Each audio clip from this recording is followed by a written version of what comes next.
Hello everybody and welcome to the shop. A few weeks back I made pen blanks that I called Kaos blanks. I took all of my cutoffs from past pen projects, jointed them, glued them up, cut them a couple of times on the table saw and made these chaotic looking blanks. I decided to have a little fun and do a second pass at that. I'm calling it Kaos 2.0. This time I didn't use cutoffs. I grabbed an entire stack of standard pen blanks, glued them all up, cut them a couple of times on the table saw, did the same thing, and I have another incredible batch of Kaos pen blanks. Let me show you the process. Following the success of the Kaos blank that I made with cutoffs, I decided to make another one using full blanks. I've gone ahead and arranged the blanks in a pattern that I really find pleasing, and I've numbered them so that I can keep them in order. What we're going to do is we'll cut off the blanks on the left side and we'll use those to fill in the gaps on the right side, which should give us a nice square blank to work with, almost looking like a cutting board. Once we get it glued up, we'll go ahead and make our cuts on it and see just how chaotic we can make this look. Making the Kaos blank out of full blanks is so much more convenient than making it out of cutoffs. I can take an entire side, 3 blanks, and cut them at once. Because of the length of my blanks, trimming the edges is also quite a simple task. We've got blank 1, 2, and 3. Now, we know we're going to meet here, so we'll simply flip the blank around and run it through the saw. With this side of blank 3 cleaned up, we'll now run blank 2 through the saw blade. We'll go ahead and run the opposite side of blank 2 as well as this side of blank 1 so that we get a nice clean fit between these two blanks. The final step is to square the far side of blank 1. Then we'll cut blank 1 off. I have all of my blanks jointed on 2 sides, the bottom and then the side that faces the other set of blanks. We're going to glue them up in rows of 2, let those dry, then we'll come back and joint the other faces and get those glued together. The glue has dried on the first couple of segments and I'm ready to go ahead now and joint both sides of these so that I can begin joining them together to make a larger blank. I've got the first couple of sections jointed and I'm ready to go ahead now and get them glued up. I'm making really good progress on my blank. I've got 3 sections that are already glued together and ready to go. And I've got 4 sections ready to glue together. I think what I'm going to do is go ahead and glue another 3 together.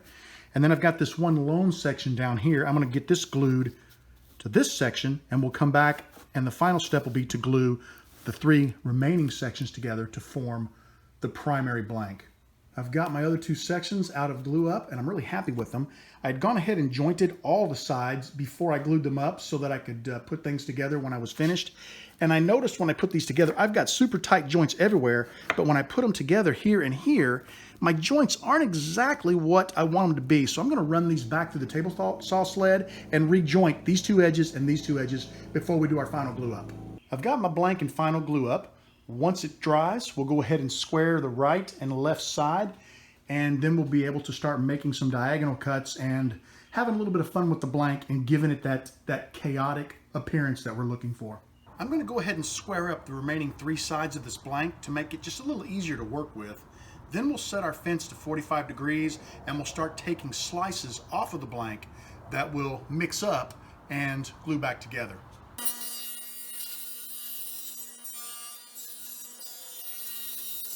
I've set the fence to 45 degrees and I've measured off the cutting edge of my sled 1 inch. So we're just going to basically use that just to roughly line up the blank, and we're going to continue to knock off 1 inch segments until we've gone through the entire blank.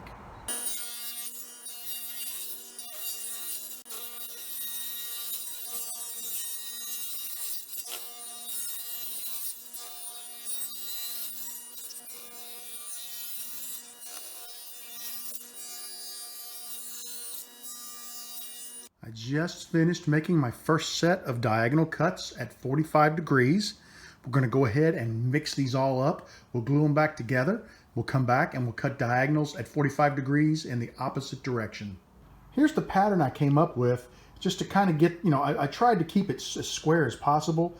And what happened up here is you'll notice those 2 pieces go together. So I figure I'll glue all of these up and then I'll square it, and when I square it, I'll take one of these, flip it around, glue it on there, and then I can square it up again, and I should have a nice square blank to make my opposite diagonals with.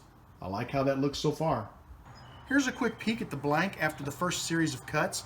This is the best I could do at squaring it up. I'm going to go ahead and run it through the saw and clean up all four corners, and then we'll use these pieces. I've got a piece for this end, but I need a piece to finish off this end and make it a complete square. We'll get those cut off, glued onto here, and when it's dry, we'll come back and make our 45s in the opposite direction.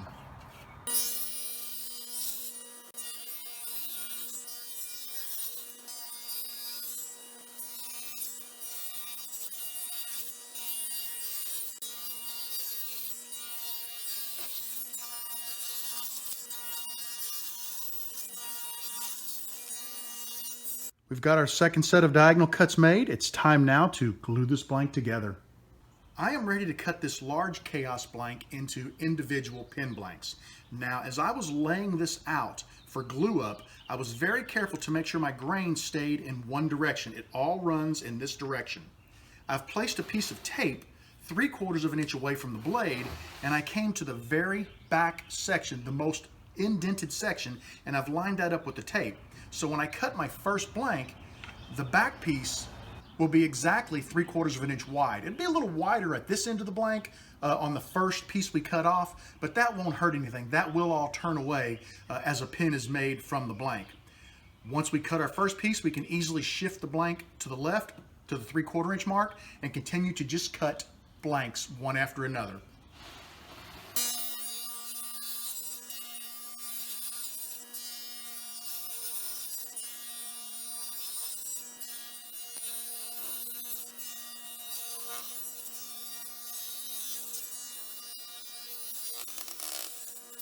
These blanks are right at 10 inches apiece. I've set up the stop on my bandsaw jig at just a little shy of 5 inches. That should compensate for the kerf of the blade.